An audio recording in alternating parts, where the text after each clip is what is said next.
I should have trusted my instincts that night. The beach party was supposed to be the perfect end to our summer. Just me and my college friends celebrating before senior year. We'd built this massive bonfire on the sand, the flames dancing against a star-filled sky, while waves crashed in the darkness beyond. Everything was perfect until he showed up. I first noticed him around midnight, sitting just outside our circle like he'd always been there. None of us remembered seeing him arrive, which was weird because the beach was pretty isolated. You had to hike down a rocky path to reach it. But there he was, a tall guy in his 30s wearing a faded denim jacket that looked oddly formal for a beach party. "Mind if I join?" he asked, his voice carrying easily over crackling fire. My friend Emma, always a social butterfly, immediately waved him over. "Of course. I'm Emma. This is Sarah. Jake. Marcus. David," he said simply, settling onto a piece of driftwood we dragged over earlier. At first, David seemed normal enough, quiet but friendly. He listened to our conversations with this intense focus, like he was memorizing every word. When someone asked where he was from, he gave a vague answer about up the coast. When Jake offered him a beer, he politely declined. "I don't drink anymore," David said, staring into the flames. "Not since the accident." That should have been my first real warning sign. As the night wore on and our group got more relaxed, David began telling stories. And God, could he tell stories. Tales about shipwrecks along this very coastline, about fishermen who disappeared in sudden storms, about a family of four who drowned when their boat capsized just offshore in 1987. "The ocean never gives back what it takes," he said, his eyes reflecting the firelight strangely. "It keeps everything. Every soul, every secret, every mistake." His stories were so vivid, so detailed, that we all fell silent listening. He described the exact spot where the fishing boat Maria Elena went down in 1994. The way the lighthouse keeper's daughter screamed from the rocks as she watched her father's boat get swallowed by 30-foot waves. Emma finally asked the question we were all thinking. "How do you know so much about these accidents?" David smiled, but it didn't reach his eyes. "I've been around this coast for a long time, longer than most people."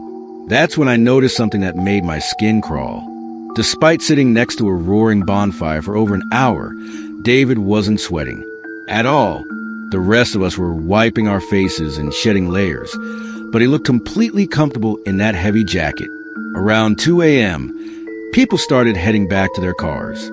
Emma was trying to convince David to give her his number when he stood abruptly. "I should go too," he said.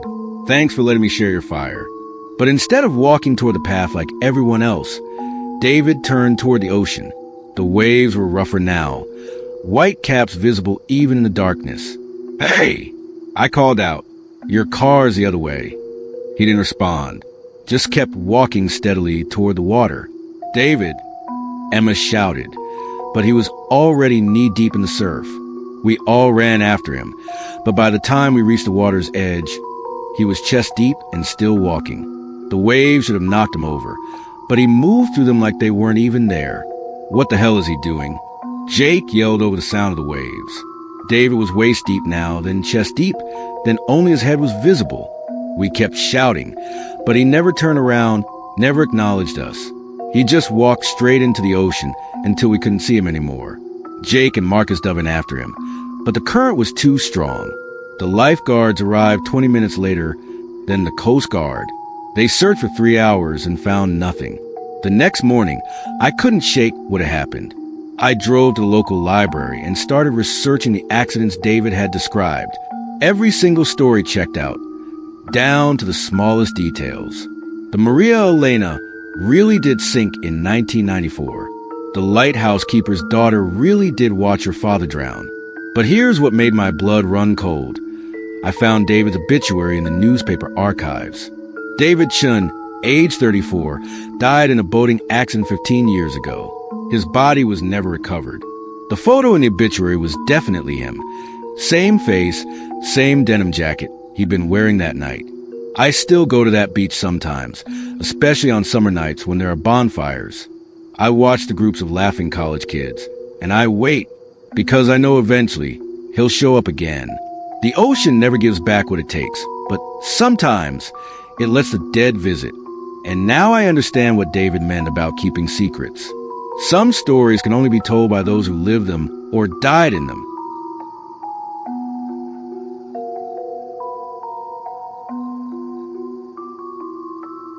I should have stopped at that last motel. That thought kept echoing in my head as I gripped the steering wheel, fighting to keep my eyes open on the endless stretch of rural highway. The asphalt still radiated heat from the brutal summer day, even though it was well past midnight.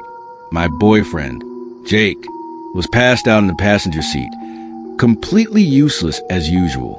The AC was barely working, and sweat kept dripping into my eyes despite the late hour. I reached over to fiddle with the radio. Nothing but static between stations out here in the middle of nowhere. That's when I saw it. Something darted across the road ahead. Not a deer or raccoon. This thing moved differently. Too fast. Too wrong. I yanked the wheel hard left, then overcorrected right. The car lurched violently. The impact sent a shudder through the entire vehicle. Jake jolted awake, blinking stupidly. What the hell happened? I hit something. I whispered, my hands shaking on the wheel. God, I think I killed something. My heart was hammering as I pulled over, hazards blinking weakly in the darkness. We sat there for a moment, just listening to the engine tick as it cooled and the cicadas droned from the trees. It's probably just a deer. Jake mumbled, already half asleep again. It happens all the time out here. But I knew it wasn't a deer. What I'd seen in my headlights. It didn't move like any animal I'd ever encountered. We got out to inspect the damage. I used my phone's flashlight to examine the front bumper, expecting to find blood, fur, dented metal, something. But there was nothing, not even a scratch. See, Jake said, already heading back to car. No harm, no foul. But as I circled around the passenger side, my light caught something that made my blood freeze. 3 parallel scratches ran the entire length of the car. Deep gouges that looked like they'd been carved by massive claws. Jake, look at this. He ran his fingers along the marks. They were perfectly spaced, deliberate, intentional. That's weird. Maybe we sideswiped the guardrail. There was no guardrail for miles. I said, my voice barely above a whisper.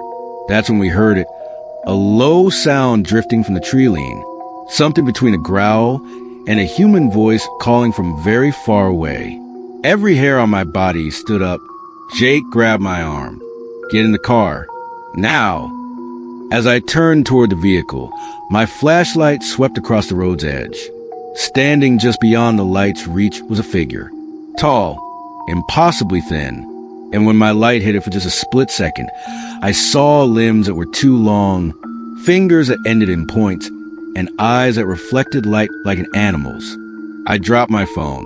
The screen cracked against the asphalt, the light flickering. Run. We scrambled into the car. My hands were shaking such that I could barely get the key in the ignition. The engine turned over once, twice. Please start. Please start. It caught. I floored it. Gravel spraying behind us. In the rear view mirror, I saw the creature standing in the middle of the road, just watching us disappear into the night. We drove in terrified silence until we found a gas station at dawn. The elderly attendant took one look at the scratches and nodded knowingly. Highway shadow got you, he said matter-of-factly. Used to be a man. Got hit by a car on a summer night back in '73. Driver left him to die in that heat. Now he marks the cars that hit him. 3 scratches for 3 hours. He lay dying on that asphalt.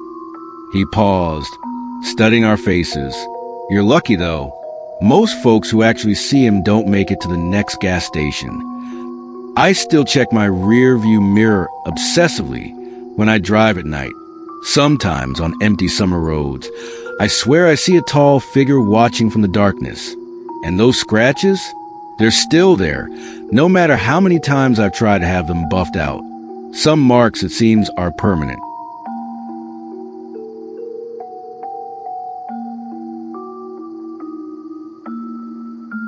Camp Redwood was a nostalgic, worn-down camp that hadn't changed since the 70s. Old cabins, a glassy lake, and the best part, late-night bonfires with spooky stories.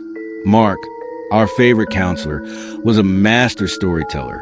He had a way of making fake stories sound just real enough. One night, he told us about the smiling man. He was a camper here, Mark said.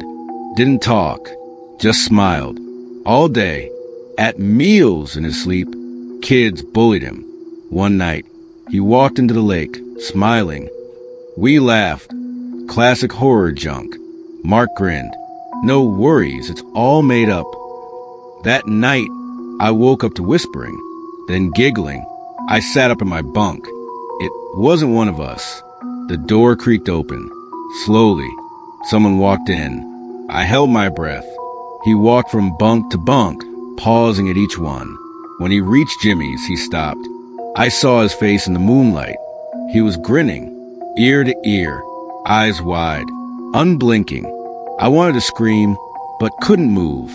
Then he was gone. In the morning, Jimmy was missing. His bed still made. Shoes still by the door. Mark looked pale. Camp was quiet. He tried calling someone, but the phone lines were down. He told us to pack. Said the session was canceled early. Before we left, he pulled me aside. That story, I made it up. I swear I did, but I think I saw him too. Mark stayed behind to speak with police. He never came back. A week later, I got a call. They never found Jimmy or Mark, but they did find a footprint barefoot on the dock. Years later, I returned. The camp had shut down. The cabins were falling apart, the lake eerily calm. I found a tree near the old fire pit. Something was carved into it. Still smiling, smiley face. I don't go near lakes anymore.